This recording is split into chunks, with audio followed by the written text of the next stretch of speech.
Сен бит иң баштан актерлык курсында укыган инде Фәрит Бикчәнтаевта, аннары режиссурага күчтең. Менә ул күчү ничек булды, ничек барлыкка килде ул, ни өчен? Мин ул вакыйганы эшләгән бар инде. Өченче курста без, икенче курста без Фәрит абый курсында гаяз кыйын эшлидек. Шунда кызыклы вакыйга килеп чыкты. Безгә кунакка, монда фестивальга Браташевич Алексей Вадимович килде. Ул ГИТИСта ул вакытта укыта иде инде. Хәзер дә укыта. Һәм мин теге беренчеләрдән булып, пожалуйста, мине аны каршы алырга вокзалда аның чемоданнарын ателье хәтлек илтергә дип сорадым инде. Шунда беренче тапкыр Алексей Вадимовичны күрдем. Чынлап та вокзалда каршы алдым. Өзінің машина бар еді, машинаға отыртып, прям номерда хәтлек илтеп куйдым. Все, минем көнем удался. Шуны бик эмоциональ, Фәрит абый, шул көнне Фәрит абый белән сөйләштек, күрештек тә, Фәрит абый, чөк гөрт кәйфең әйбәт дип. Әйтәм, Алексей Вадимович Браташевичны күрдем, үзен дим. Аның китапларын уже белә идем, укыган бар иде. Шул вакытта Фәрит абый әйтеп куйды, "Ну, гөрт, синең будущее гөрт укытучың бит ул." Аңламыйча калдым. Ничек инде дим. Ну, гөрт, ну син гөрт ГИТИСка поступишь же. И шул вакытта ул бик минем өчен бик эмоциональ көчле удар иде. Ул вакытта ничек инде Фәрит абый димәк, миндә артист күрми, ә миндә режиссер күрә дип бик сәерсенеп киттем, бик кәйфләрем төште, потому что минем гел Камал театрының артисты буласы килә иде. Ул иң зур хыялым иде. Камал театрында артист булып, эшләп, артист булып, вот теге режиссерны карамый да идем. Һәм шул вакыттан соң кәйфләрем төште. Шуннан соң Фәрит абый ниндидер бүтән китаплар бирә башлады. Ниндидер һәм курста ниндидер отрывоклар эшли башладым. Аннары тоже ниндидер вакыйгалар туры килде инде.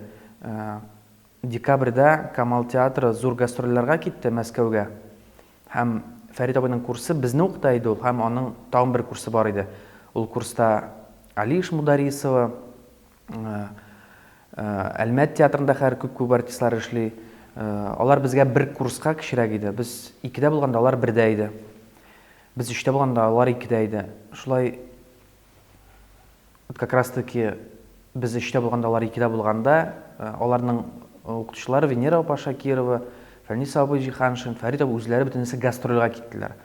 Һәм аларның кайтуына, алар допустим, алар 20-се кайтсалар, шул курсның 21-е, 22-се экзамен, зачет актерского мастерства тора иде. И алар өлгермиләр иде аны ничектер подготовить.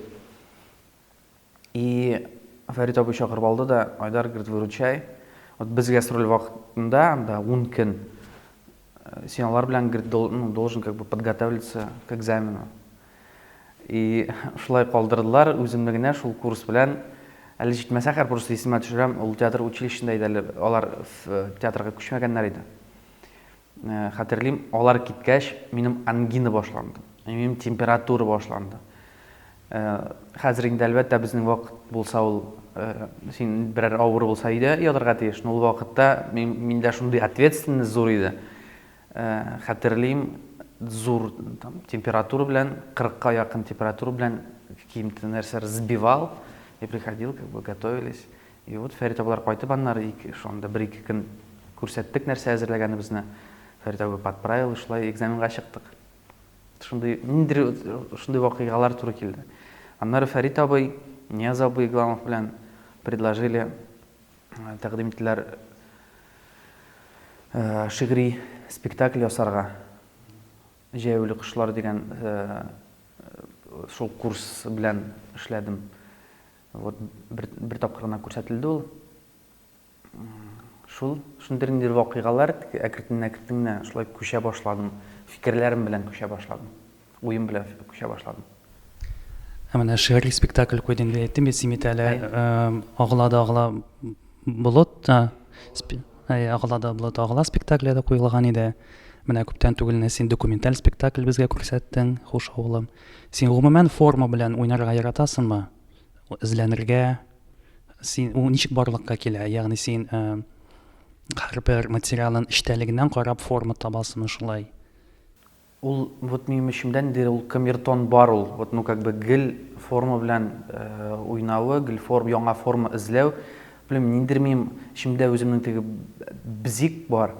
Әгәр дә теге мин ул әйберне уже эшләгән булсам, либо как-то мин куркам, то что хәзер кабатланырмын дип, мин вообще бик ишемдәге курку бар. И тагын бер куркуым, әгәр мин берәр кеше, ну, либо спектакльдә берәр кая күргән булсам, шуны прям кабатласам, тоже какой-то вот бзик, юк, димәк, без аны, ну, как бы эшләмибез. Даже булган бар, что ниндер сәхнәне решениесен ясыйбыз, и берәр кеше әйтә, бу бит теге спектакльдә кебек.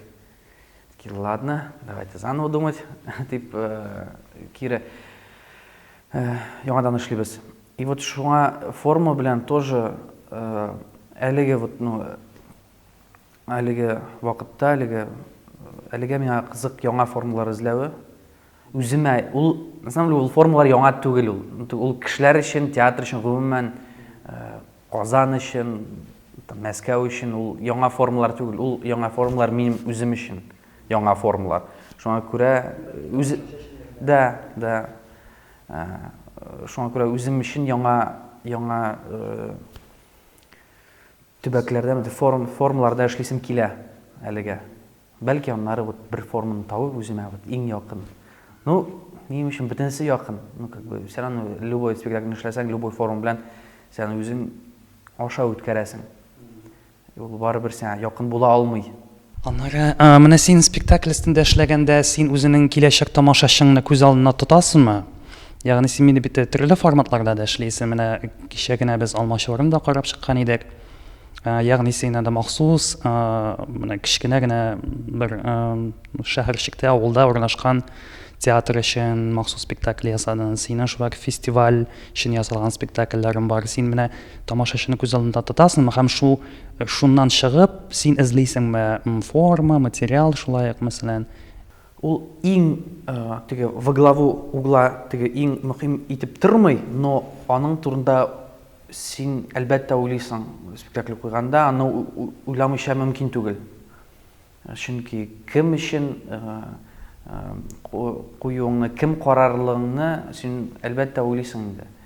И шуннан Алмачуар белән бөтен спектакльләрдә уйлап барасың, әлбәттә, ничек ниндирәк кешеләр карар дип әлбәттә уйлыйсың аны. Сиңа күбрәк пьеса белән эшләргә кызыгракмы, инсценировкалар беләнме? Ягъни син менә вербатим белән дә эшләп караган идең, документаль спектакль белән, берәр синеме кайсы якка синең тарта күбрәк йөрәгең? Минем өчен проза белән эшләү. Чөнки даже пьеса белән эшләгәндә минем тәҗрибәм бар, зур булмаса да пьесалар белән эшләгән бар. Теге үземне күзәтсәм, даже мин пьеса белән эшләгәндә үз структурамны ясый башлыйм. То есть пьесаның структура, пьеса ул бит инде әзер как бы, и даже үз структурасы бар. Прозада эшләгәндә, яки документаль спектакльдә эшләгәндә, яки без менә күптән түгел Рөстәм Яхинга багышлап бер перформанс театр белән музыка дип атадык инде. Анда иң кызыгы син эшли башлаганда белмисең ничек эшләргә, нинди юл белән китеп, вообще вот белмисең. И шул белмәү сине ничектер дулкынландыра, кызыксындыра, син гел уйлап йөрисең, нинди структура булачак, ничегрәк ул килеп чыгар дип белмисең. Һәм үзең структура төзи башлыйсың. Пьеса ул барбер уже готовый структура. И һәр мин исемә төшерсәм ул пьесалар белән эшләгәндә, анда да мин проза кебек аның структурасын вата башлыйм әзрәк. Кайбер яки персонажлар, яки линиялар беренче планда булганнар, миңа пьесада алар беренче планда, икенче пландагы әйберләр пьесада миңа кызыграк була башлый. Икенче пландагы бәлки драматургка ул бик мөһим булмаган әйберләр миңа кызык. детальләр миңа мөһимрәк, миңа кызыграк була башлый. Һәм мин беренче пландагы кешеләр турында түгел, икенче пландагы кешеләр кызыксындыра башлый. Алар турында фикер йөртә теләгем арта. Һәм анда тоже яңа структуралар төзеп, яңа структуралар ясарга тырышып эшләгән спектакльләрем бар. Проза белән эшләгәндә син нәрсәгә күбрәк игътибар итәсең? Автор позициясенәме, ягъни әсәрдәге мохиткамы, атмосферагамы һәм Вакыйгаларга иң мөһиме вакыйгалардыр. Кеше белән яки андагы персонажлар белән нәрсә булды, событие дип атыйбыз инде. Нинди вакыйгалар аша ул персонажлар үтә. Нәрсә белән нәрсә булып бетә алар белән, нәрсә аша алар, нинди авырлыклар аша алар үтәләр. Шул иң кызыгы шулдыр. Бу беренчесе. Әлбәттә, авторны оныта алмыйсың, автор ниндирәк кеше булган, ничегрәк яшәгән ул. Һәм иң мөһимдер инде минем өчен. Ул беренче пункт белән бәйле. Нинди тема. Миңа прозаны яки берәр әсәрне сайлаганда, яки ул әле булмаган теге спектакльне, әле белмисең дә нинди спектакль булачак ул, тема кызыксындыра. Тема, сен аңлыйсың, менә шундый тема бар, шундый сорау бар, бәлки аның җавабы да юктыр, бәлки ул спектакль белән сен җавап та таба алмассың, но тема бар, и бар ниндидер исследование яки расследование, шул теманы алып, тема белән вот нинди персонажлар нинди вакыйгалар аша үтеп, ул бергә инде, бер була. Шулар кызыксындырадыр беренче чиратта. Заманча татар театры ничек күз алдына китерәсең? Нинди булырга тиеш ул синеңчә? Ягъни нинди темаларга сөйләшергә тиеш шулай ук? Минем өчен заманча театр, ягъни татар театры булсын, минем өчен иң әйбәте дип саныйм, театр күп булырга тиеш. Театр күп һәм күп төрле. Вот иң дөрес, иң юл дип саныйм, театр төрле һәм бик күп. Театром, как бы, чем больше театров, тем лучше гына. Вот төрле. Безнең тормышта театр күбрәк булса, ул яхшы. Тормышта түгел, гомумән театрлар күбрәк булырга тиеш. Ул пластическиймы, просто сүз театрымы, вербатим театрымы, классический театрымы, тагын инде төрле современный просто анда медиа театр, анда хәзер ничектер кызыксындыра. Тагын вот чем күбрәк театрлар булса, әйбәтрәк дип саныйм. И һәм безнең һәр Казанда шул юл белән бара кебек. Театрлар арта һәм ул шатландыра гына. 10 елдан соң театр нинди булырга дип фаразларга мөмкинме? Гомумән күз алдына китерәсеңме? Чын әйтәм, белмим. Чөнки вакыт бик тиз бара. Һәм инде менә шул сорауны һәр уйлагач, мин үземне 10 елга кире, ничәнче ел булырга була? 11нче елда шундый темалар кызыксындырыр дип, шундый театр булыр дип уйламаганмындыр. Хәзер вакыт бик тиз бара, бик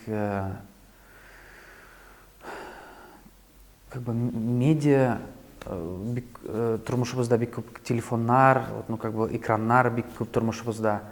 Ну фикерем шул,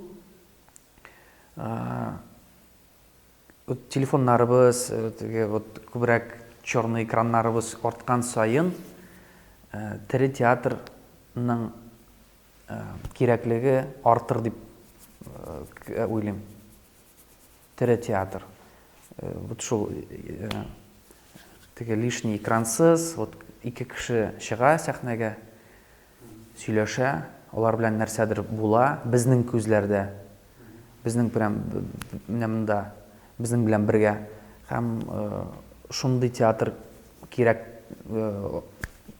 кирәклеге артыр дип уйлыйм. Күптән түгел генә менә шундый фикердә ишетергә туры килгән иде.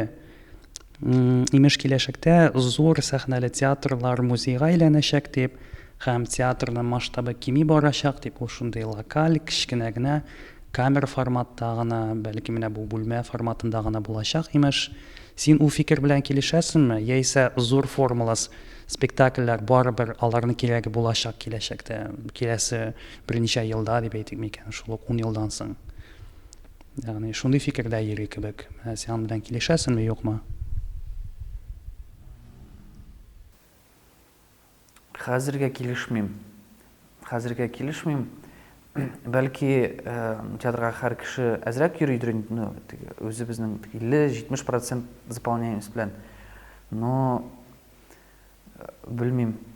Минем өчен Камал театрында зур сәхнәсендә шыгрым тулган кеше белән, зритель белән, аншлаг белән баруы, спектакльнең баруы, ул әле беренчедән ул әлбәттә артистларга, сәхнәдә уйнаучыларга ул как бы бүтән энергия. Икенче ул кешегә үзенә әле, как бы залда утыручыга ул 900 кешене тыюы бүтән энергия тоже. Шуңа күрә ул минемчә юк, ул булырга тиеш түгелдер. Менә син тере театр дигәне, синең өчен тере театр нәрсә ул? Нинди төшенчә? Тере театр кайчан безнең күздә, безнең белән бергә, безнең күз алдыбызда нәрсәдер булып чыга, нәрсәдер ниндидер вакыйга барлыкка килә һәм ниндидер вакыйга безнең күзләребездә, как бы происходит. Барлыкка килә инде шул. Шул тере театр дип уйлыйм. Ул не обязательно как бы классический формадагы театр булсын. Төрле театрда андый вакыйга булырга мөмкин. Эмоция гына түгел, хәзер артистлар бик уже югары дәрәҗәдә. Хәзер артистлар любой эмоцияны бик тиз, теге формаль дә эшләмәләр алар. Бик тиз, просто дәрәҗәләре зур дип әйтмәкче булам. Именно то, что как бы без аны теге сюжет белән генә түгел, сюжет белән бәйле горизонталь спектакль түгел. Кайчан без сөйләп кенә барабыз, монда шундый әйбер булды дип. Ничектер вертикальга китеп, вот безнең күз алдыбызда нәрсәдер барлыкка килә. Һәм без шул зритель турында әйтәм, без дигәч, как бы должны как бы понимать, аңлыйбыз, что менә булган әйбер, әле генә булган әйбер, бәлки ул иртәгә икенче спектакльдә булмас дип өметләнәбез. Менә хәзер генә барлыкка килде, все, вот хәзер 900 кеше утырган кеше күрде, һәм ул бер кайчан да булмый дип уйлыйсың син. Ләкин әлбәттә ул икенче спектакльдә дә була. Ягъни менә шул ук мизгилдә барлыкка килгән вакыйгалар, хисләр, алар уникаль инде, Һәрбер кеше. Яхшы аңлашылды. Син гомумән театрны, татар театрына һәм татар булмаган театрына бүләсеңме, юкмы, һәм татар театрының үзенчәлекләре бармы, һәм аларны истә тотасыңмы син эшләгәндә? Ягъни менә кайбер кешеләр әйтә бит, шул ук кайбер темаларга сөйләшергә мөмкин түгел сәхнәдән дип. Без гомумән беләбез инде, театр теләсә нинди темага да сөйләшә ала, һәм шикләр юк, ләкин шулай да тамашачыны бер кайда читкә куеп булмый, һәм кайберләр килешмәскә мөмкин.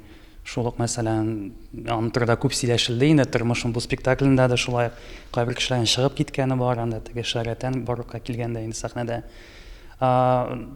Мин гомумән шул теге шәрәтән турында әйтмим дә инде, ул инде яңалык түгел шул театр эшендә. Гомумән истә тотарга кирәкме, шундый моментларны юкмы, ул татар театры бармы, ул гомумән шундый төшенчә юкмы синең өчен, син аны истә тотасыңмы, һәм темалар сайлаганда шулай ук. Минем өчен татар һәм урыс театрларына бүлмим. Чөнки ул табу дигән әйбер һәрбер кешенең, һәрбер художникның, режиссерның үзенеке булырга тиеш. Үзенең ниндидер темаларга, мин бу теманы әзер түгел әле сөйләшергә, ул темага әле үсеп җитмәдем, яки бүгенгә әзер түгел. Ниндидер ограничениялар, цензура бәлки, цензура ул кешенең, һәрбер кешенең үзендә булырга тиеш. Аблай табу, андай әйберләр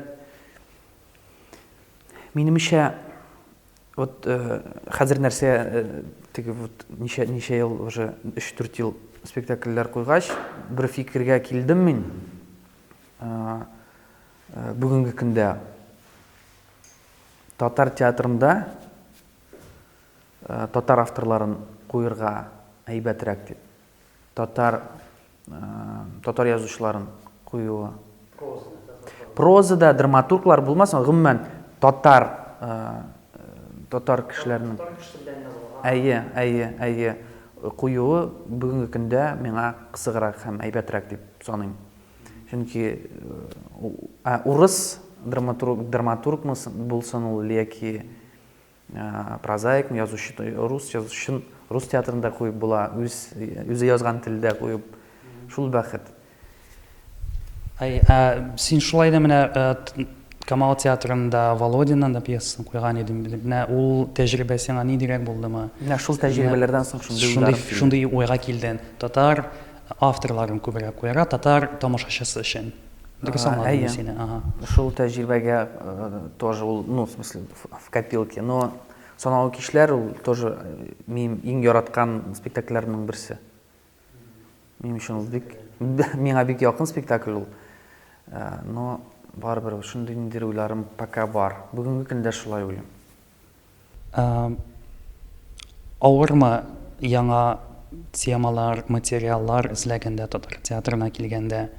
Менә син хәзер әйтеп үткән идең, татар авторларын ешрак куярга кирәктер татар тамашачысы өчен.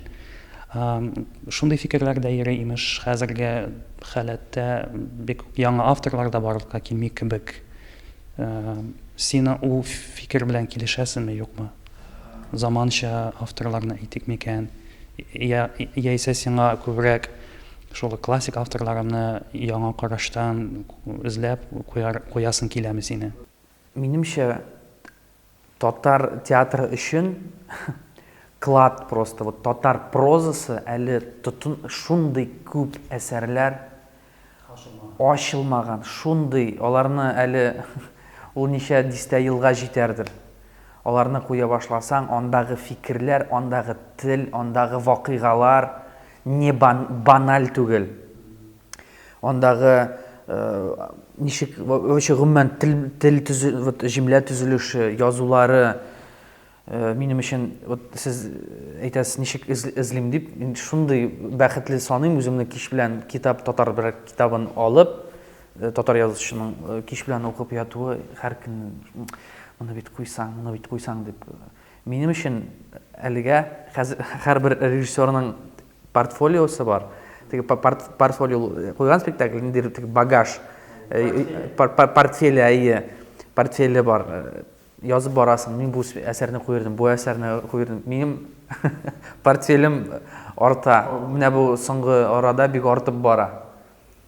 Чөнки күп әсәрләр, чыннан да бик көчле әсәрләр, аларга таянып кинода төшереп була, спектакльләрдә куеп була. Конечно, бик минемчә татар прозасы әле шундый көчле проза безнең татар язучыларында. Син ул портфельне эчтәлек белән бер кеше белән күрсәтәсеңме аңа, юкмы, яисә ул сыр булып каламы әлегә? Юк, мин аларны турында сөйлисең.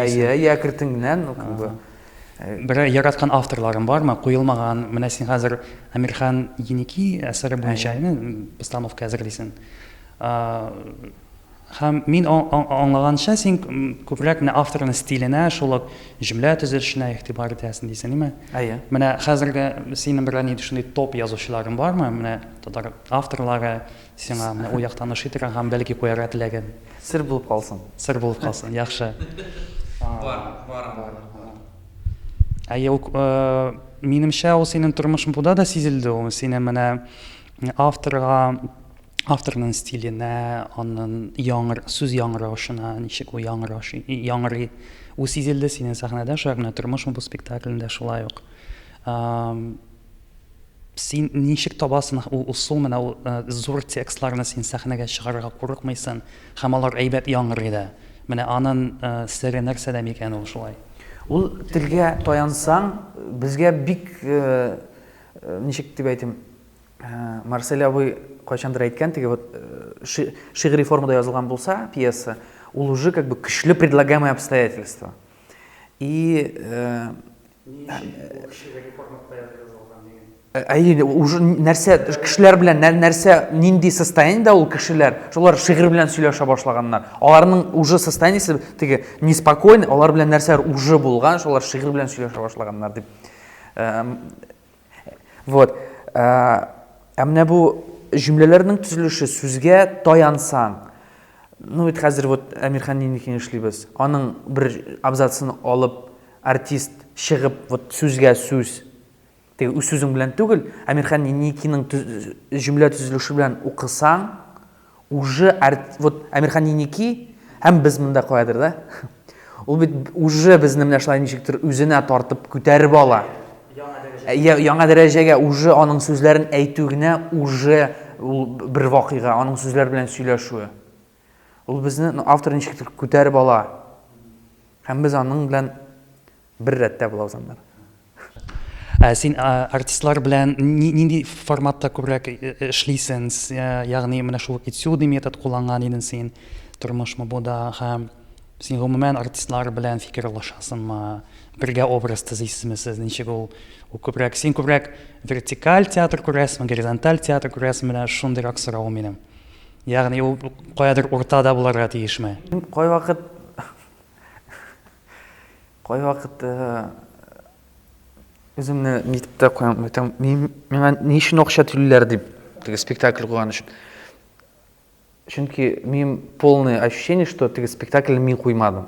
Без просто как-то вот ничәдер 2-3 ай дәверендә, вот вакытында миңа якын кешеләр белән, артистлар белән, якын команда белән сәгать 11-дә яки 12-дә очрашып, көненә 2-3 сәгать вакыт просто көлешеп, ничектер фикер алышып, нәрсәдер эшләп карап, нәрсәдер моны алып атып, шулай как будто вот 2-3 ай дәверендә менә шулай сөйләшеп как-то кайчандыр репетиция була алмый, вот просто как әзер түгел, кайф юк.